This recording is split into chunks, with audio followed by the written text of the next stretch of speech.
नमस्कार, मैं हूं अमित पालेत और आप देख रहे हैं प्रहार। अब खबर हरियाणा से, जहां कांग्रेस की महिला वर्कर की हत्या से सनसनी फैल गई है। रोहतक जिले के सांपला बस स्टैंड के पास कल एक संदिग्ध सूटकेस मिला। इन्वेस्टिगेशन की गई तो अंदर में से एक लड़की की लाश निकली और छानबीन तेज हुई तो पूरे इलाके में खबर फैल गई। लड़की की पहचान कांग्रेस की महिला वर्कर हिमानी नरवाल के रूप में की गई है। गले में चुन्नी और हाथ में मेहंदी लगी थी। पुलिस ने 4 टीमें बनाकर छानबीन तेज कर दी। पॉलिटिकल एंगल या पर्सनल रीजन से हत्या हुई है। अब यह इन्वेस्टिगेशन का पार्ट है और कांग्रेस पूरे मैटर पर सियासी एंगल से एक्टिव हो गई है। कांग्रेस के विधायक भारत भूषण बन्ना ने एसआईटी जांच की मांग की है। पुलिस मर्डर के एंगल से भी जांच कर रही है और गले पर निशान भी मिले हैं, बॉडी पर चोट के निशान बताए जा रहे मिले हैं। अब पोस्टमार्टम रिपोर्ट के मुताबिक पुलिस नेक्स्ट एक्शन को लेकर प्लान कर रही है। 4 टीमें फिलहाल जांच में जुटी हुई है। हिमानी रोहतक के विजयनगर में किराए के मकान में रह रही थी और उनके अपने पुश्तैनी घर में ताला लगा हुआ है। यह बात सामने आ रही है कि हिमानी 3 दिन पहले रोहतक के ही एक गांव में शादी में गई थी, इसलिए उनके हाथों में मेहंदी लगी थी। इसके बाद से ही वो लापता थी और कल सुबह सांपला बस स्टैंड के पास उनकी डेड बॉडी सूटकेस से मिली है। हिमानी नरवाल 3 दिनों से लापता थी। आखिर बार उन्हें एक शादी में शामिल होने की बात सामने आई थी। इसी शादी समारोह के लिए उन्होंने अपने हाथों में मेहंदी लगाई थी। पुलिस को जब उनकी डेड बॉडी मिली तो हाथ में मेहंदी लगी हुई थी और गले में चुन्नी लिपटी थी। करीब 1.5 फीट के सूटकेस में लाश को भरकर रखा गया था। पुलिस उनके घर से लेकर सांपला बस स्टैंड तक के रास्ते में पड़ने वाले तमाम सीसीटीवी फुटेज को खंगाल रही है। फॉरेंसिक टीम की भी मदद ली जा रही है। डेड बॉडी को कैसे लाया गया, किसने पूरे वारदात को अंजाम दिया, ये सभी चीजें अब इन्वेस्टिगेशन का पार्ट हैं। पोस्टमार्टम रिपोर्ट का अब इंतजार किया जा रहा है और उसी के मुताबिक अगला कदम उठाया जाएगा। इस समय हम रोहतक से 30 किलोमीटर दूर सांपला बस स्टैंड में खड़े हैं और ये वही बस स्टैंड है जहां पे कांग्रेस की महिला नेता हिमानी नरवाल की डेड बॉडी एक नीले कलर के सूटकेस में मिली।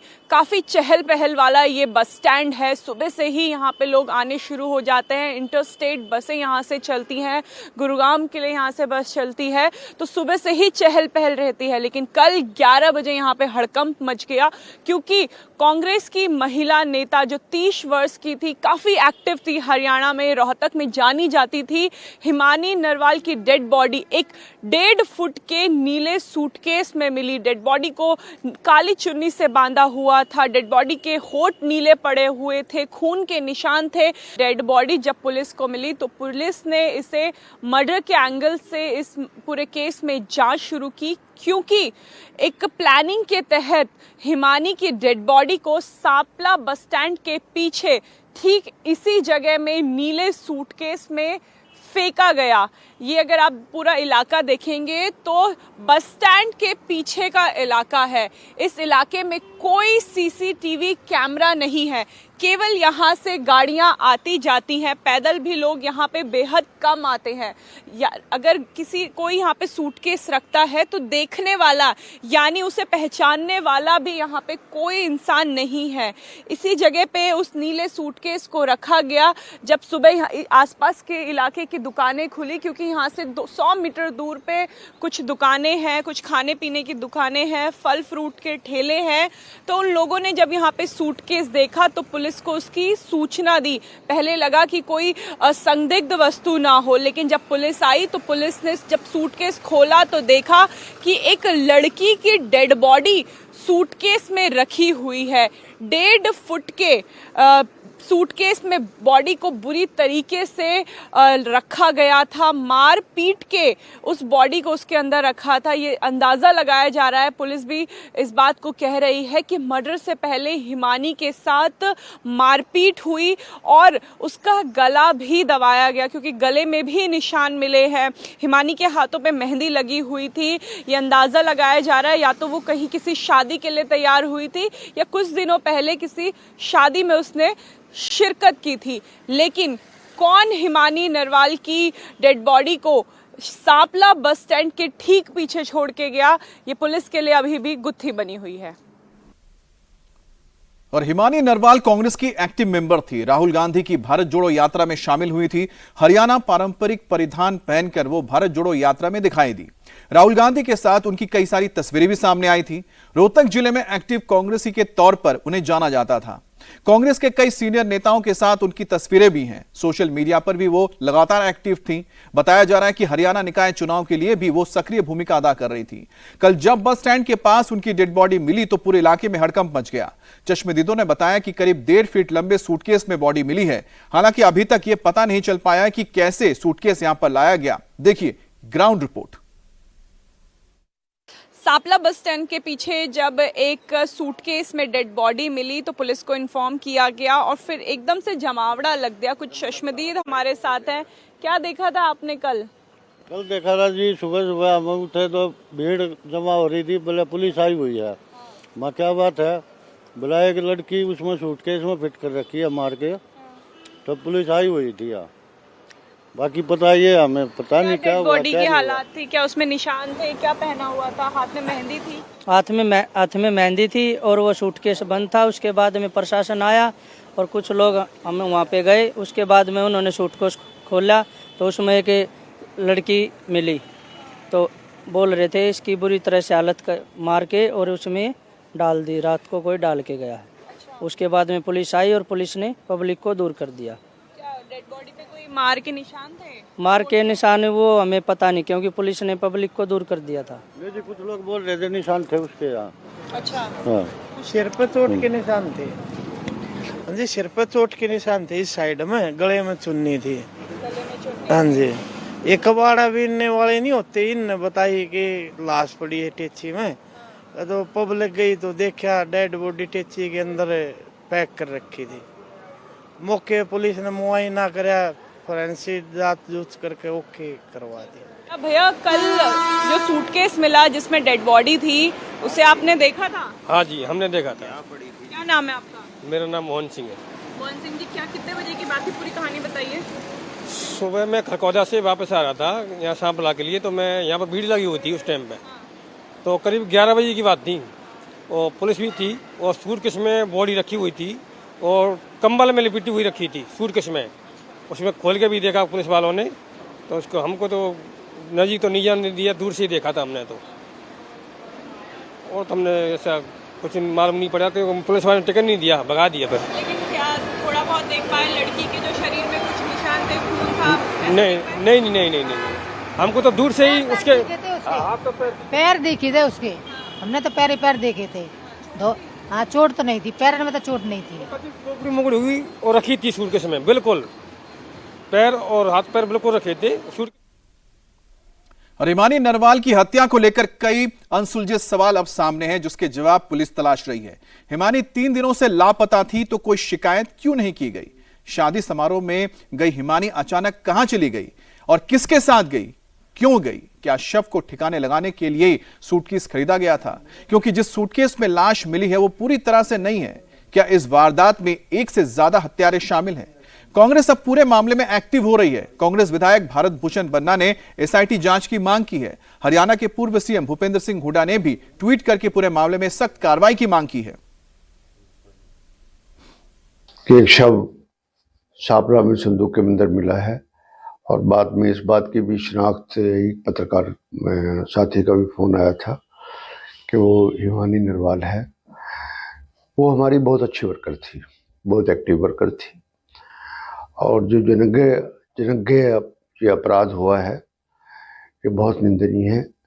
पुलिस को पूरी कार्रवाई करनी चाहिए और जिन्होंने ये घिनौना अपराध किया है उनको सजा मिलनी चाहिए और तुरंत इसमें पुलिस डिपार्टमेंट को एक एसआईटी फ्रेम करनी चाहिए, not below the rank of the DSP. और मैं उनके परिवार के प्रति अपनी सांत्वना व्यक्त करता हूं। और हिमानी की मां सविता ने एक गंभीर आरोप लगाया है। सविता ने कहा कि सियासी रंजिश में उनकी बेटी को मार दिया गया। इलेक्शन के चलते वो अकेले रहती थी। कांग्रेस के लिए काफी मेहनत किया है, लेकिन उसकी कभी भी सीनियर नेताओं की तरफ से कोई मदद नहीं हुई। सविता जी, पुलिस ये कह रही है कि राजनीतिक रंजिश नहीं है, लेकिन आप ये बोल रही हैं कि कांग्रेस पार्टी से कोई भी हो सकता ये है कि जब तक डेड बॉडी लेंगे सांपला पुलिस पुलिस राजनीति रंजिश मैं तो कहूंगी ना, क्योंकि मेरी बेटी के साथ जो बीतता था वो मेरे को बताती थी, जो उसके साथ होता था वो तो हम कहेंगे ना, वो तो हम तो बताएंगे ना, जो हमें पता है वो बताएंगे। वो क्या होगा आगे क्या निकलता है उसको तो कुछ कोई भी नहीं जानता, वो तो छानबीन करेंगे तब पता लगेगा। कितने समय से वो कांग्रेस पार्टी में जुड़ी? 10 साल से। हाँ जी। अकेले हरियाणा में रह रही थी, आप दिल्ली में रह अकेले हरियाणा में क्यों, हम रह रहे थे। मैं 6 साल से मतलब वहाँ सरकारी क्वार्टर मेरे को मिला है। पहले मेरी मम्मी रहती थी, मेरी मम्मी अब पैरालाइज हो गई थी तो वो संभाल नहीं पाई, वे हेल्थी थी, इसलिए मतलब वो अब अकेले, कभी मैं आ जाती थी, कभी वो दिल्ली हमारे पास आ जाती थी। काफी प्रचलित थी वो हरियाणा की राजनीति में। इलेक्शन के कारण, सिर्फ इलेक्शनों के लिए ही वो अकेली रही है, क्योंकि भाई यहाँ कभी पार्टी में जाना पड़े, कभी कहीं मतलब प्रोग्राम में, कभी ये जो गलियों में राउंड था, मतलब वो इस तरह के, मतलब इसलिए भाई वहाँ से कैसे रोज रोज आऊंगी। ठीक है। आशा हुड्डा से आपने बात करने की कोशिश की, क्या उन्होंने जवाब? नहीं, वो मेरा कॉल नहीं उठाया, मैंने 4 बार उनके पास कॉल किया। क्या कहेंगे आप अभी, क्योंकि कांग्रेस पार्टी से कोई आ रहा है, आपकी मदद कर रहा है? कोई भी नहीं आ रहा है, अब तक कोई मदद नहीं हो रही। ठीक है, बार की बार क्या हो रहा है, लेकिन एक बार जब मेरी बेटी उनके साथ रात के 2 बजे तक रहती थी, उनके काम के लिए पर्सनल हमारा कोई काम नहीं था तो पार्टी का ना, सरकार बनेगी तो उसकी बनेगी, छोटे मोटों को का तो कुछ करें तो करें। उसने अपने 15 लाख रुपए जोड़ रखे थे, वो भी 2 इलेक्शन में लोगों को खिला दिए, सिर्फ मतलब भाई वोट इकट्ठी करने के लिए अपने पास से। सरकार तो बड़ों की बनेगी, उसको तो जॉब देंगे या ना देंगे वो तो बाद की बात थी, नहीं बनी तो गई। एक बात और, अब इलेक्शन होने के बाद उसके LLB के पेपर थे, पेपर उसने 2-3 पेपर दिए, उसने सिर्फ कांग्रेस वालों से इतनी मदद मांगी थी, हुड्डा साहब के पीए से, ये कि भी कॉलेज में एक बार ये बोल दो कि भी मेरी फीस के लिए मुझे मतलब पेपर में ना बैठने दे रहे, वो भी पेपर में बैठने दे, मैं फीस आगे जॉब की मैं ट्राई कर रही हूँ, मैं दे दूंगी। और हिमानी नरवाल हत्याकांड की जांच के लिए पुलिस की 4 टीमें लगी हैं। फॉरेंसिक एक्सपर्ट सबूत तलाश रहे हैं, रास्ते में आने वाले CCTV खंगाले जा रहे हैं और पुलिस के मुताबिक जल्द ही हत्यारों का खुलासा हो जाएगा। कल सुबह सूचना मिली थी कि एक लड़की की डेड बॉडी सूटकेस में है और वो बस स्टैंड के पास में पड़ी थी। लड़की की पहचान हो गई है, मुकदमा दर्ज कर लिया है, हमारी 4 टीमें इसमें काम कर रही हैं, जल्दी ही हम इस मामले का खुलासा कर देंगे। सर, अभी तक क्या इन्वेस्टिगेशन में पता चल पाया है कि कितने दिन पुरानी ये बॉडी है और क्या PM हो गया? अभी आज पोस्टमार्टम होगा, अभी इन बातों के बारे में नहीं पता, अभी ज़्यादा जल्दबाजी है। इन्वेस्टिगेशन हम कर रहे हैं, लड़की की पहचान हुई है अभी जस्ट। तो सर आज PM हो जाएगा। परिवार वाले कुछ बता पा रहे हैं कि किसी के साथ रिलेशन में थी या फिर कुछ उनकी तरफ से शक जाहिर किया गया? अभी तक ऐसी कोई भी विशेष सूचना नहीं है, लेकिन पुलिस अपना काम कर रही है, जल्दी हम इसको वर्कआउट कर देंगे। और अब एक बहुत हैरान करने वाली खबर हम आपको बता रहे हैं, जो महाराष्ट्र के जलगांव से आ रही है, जहां एक केंद्रीय मंत्री की बेटी के साथ छेड़छाड़ का मामला सामने आया है। केंद्रीय मंत्री ने खुद इसकी शिकायत डिप्टी SP से मिलकर दर्ज कराई है। केंद्रीय मंत्री का कहना है कि पुलिस ने उन्हें एक्शन लेने का भरोसा दिया है। केंद्रीय मंत्री के मुताबिक 26 फरवरी को उनकी बेटी अपनी सहेलियों के साथ मुक्ताई मेले में गई थी, जहां उनके साथ छेड़छाड़ की गई और अभी थोड़ी देर पहले केंद्रीय मंत्री ने केस भी दर्ज कराया है। और हमारे साथ सचिन चौधरी जुड़ गए हैं। सचिन, आपके पास क्या जानकारी है और पुलिस इस पर क्या कार्रवाई कर रही है? जी देखिए, ये घटना जो है ये कल की बताई जा रही है, क्योंकि उनके जो पैतृक जो उनका गांव है, उस गांव में एक मेला लगा था और उस मेले में उनकी बेटी और उनकी कुछ सहेलियां गई थी। तो वहां पर कुछ मंचलों ने उनके साथ अभद्र टिप्पणी की, बुरा व्यवहार किया, उनकी जबरन फ़ोटो खिंचाने की कोशिश की। उस वक्त केंद्रीय मंत्री का एक पुलिस गार्ड जो है वो भी उन लड़कियों के साथ में था, लेकिन उसको भी उन्होंने कॉलर पकड़ा, उसको धमकाया। इस घटना की जानकारी जब बच्चों ने अपनी माता को दी तो वो आज सुबह करीबन 9:30 से 10 बजे जो है पुलिस थाने पहुंची और वहां पर जाकर उन्होंने इन मंचलों के खिलाफ जो है कंप्लेंट दर्ज की है। पुलिस ने मामला दर्ज कर लिया गया है। पुलिस ने इस बारे में कहा है कि उन जो मंचले है या जो आवारा जो युवा है उनके खिलाफ उनको वो पहचान उनकी लगभग हो गई है और पुलिस उनको जल्द से जल्द गिरफ्तार कर लेगी। क्योंकि बहुत ही संगीन मामला है। एक केंद्रीय मंत्री और उनके साथ अगर पुलिस गार्ड भी है और उसके बावजूद इस तरह के अगर वो छेड़खानी करते हैं तो ये काफ़ी एक गंभीर मामला है, और उसको देखते हुए जो है पुलिस ने मामला दर्ज कर लिया है। पुलिस की टीम जो है आरोपी की तलाश में जुट गई है। मौजूद थे उनके साथ, तो उन्होंने कुछ इस बारे में बताया, कुछ जानकारी दी कि कौन वो लोग थे जिससे आसानी हो उन्हें पकड़ने में। जी बिल्कुल, मुक्ताई नगर के स्थानीय लोग ही है वो, जिनको वहाँ के लोग भी जानते हैं और बच्चियाँ भी जानती है, तो पुलिस के लिए मुश्किल नहीं कि वो कौन लोग थे, क्या थे। इसलिए पुलिस का कहना है कि जल्द से जल्द उनको जो है धर दबोच लिया जाएगा।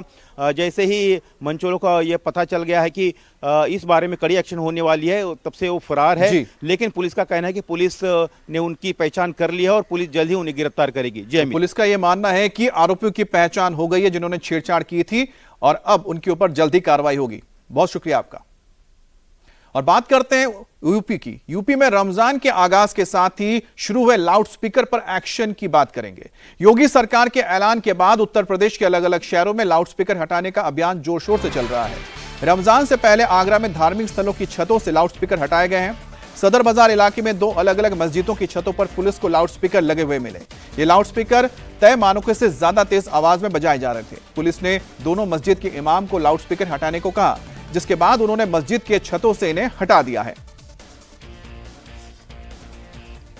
उत्तर प्रदेश में रिहायशी इलाकों में 55 डेसिबल दिन में और 45 डेसिबल रात में ध्वनि के मानक तय किए गए हैं। अब पुलिस का कहना है कि छात्रों के बोर्ड एग्जाम शुरू हो गए हैं, ऐसे में तेज आवाज बज रहे हैं, लाउडस्पीकर पर कार्रवाई की जा रही है।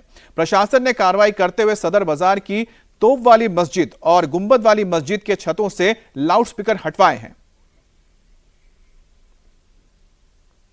आगरा में धार्मिक स्थलों की छतों से लाउडस्पीकर हटाने को लेकर अभियान चल रहा है। प्रशासन जो है, आप देखें कि प्रशासन के कहने पर अब जो मस्जिद कमेटी के लोग हैं वो लाउडस्पीकर हटा रहे हैं। ये आगरा की एक बड़ी मस्जिद है और यहाँ से लाउडस्पीकर को अभी फिलहाल डिस्कनेक्ट किया गया है। अब दूसरे लाउडस्पीकर भी यहाँ पर एक और लगा हुआ है।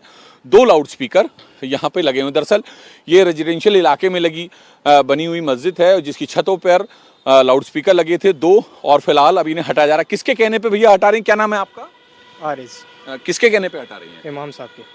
अच्छा, और पुलिस के, मतलब पुलिस के कहने पे। जी। तो आप लोगों को नहीं पता है कि छतों पे अलाउड नहीं है धार्मिक स्थलों की? नहीं, पहले नहीं पता थी सर। हैं? पहले नहीं पता। पहले कभी हटाए गए? नहीं, पहले जो अब आदेश हुआ था ना, इमाम साहब बोल रहे हैं, हाँ। 4 लगे थे तो 2 हटा दिए थे। 2 हटा दिए जी। तो अब ये हटा रहे हैं? जी। तो इनको अभी तो लगे हुए हैं, लेकिन ये मतलब इसका कनेक्शन काट दिया। हाँ, आपके सामने कनेक्शन। हाँ, तो बिल्कुल। तो आप देखें कि तस्वीरें कि जो लाउडस्पीकर लगे हुए थे ये डिस्कनेक्ट कर दिए। दोबारा तो नहीं लगेंगे ये? नहीं। जी नहीं, ऐसा तो नहीं कि पुलिस और प्रशासन के जाने के बाद दोबारा कनेक्ट हो जाए? अब इसको हटा दिया, आपके सामने कनेक्शन बिल्कुल। हाँ। अब ये उतार के नीचे रख दिए जाएंगे। अच्छा, उतार के नीचे रख दी जाएंगे। तो ये रेजिडेंशियल इलाके में बनी वो मस्जिद है जिसकी छत पर 2 लाउडस्पीकर लगे हुए थे, और मस्जिद कमेटी का कहना है कि उन्हें इस बात की जानकारी नहीं थी, लेकिन अब जानकारी मिली है। प्रशासन के कहने के बाद जो है अब ये लाउडस्पीकर से वायर हटा दी गई है। हम आपको बता दें कि तकरीबन 55 डेसिबल तक जो है दिन में आवाज़ और रात में 45 डेसिबल तक आवाज़ वैध है, लेकिन उससे ज़्यादा अगर ध्वनि होती है तो वो जो है वैलिड नहीं होती, कानून का नियम का उल्लंघन होता है, जिसके चलते। और ट्रंप और जेलेंस्की झगड़े से क्या मोदी विरोधियों को मिल गया है मौका? मोदी के दुश्मन एक ही वीडियो बार बार क्यों घुमा रहे हैं? देखिए स्पेशल रिपोर्ट दोपहर 12:30 बजे।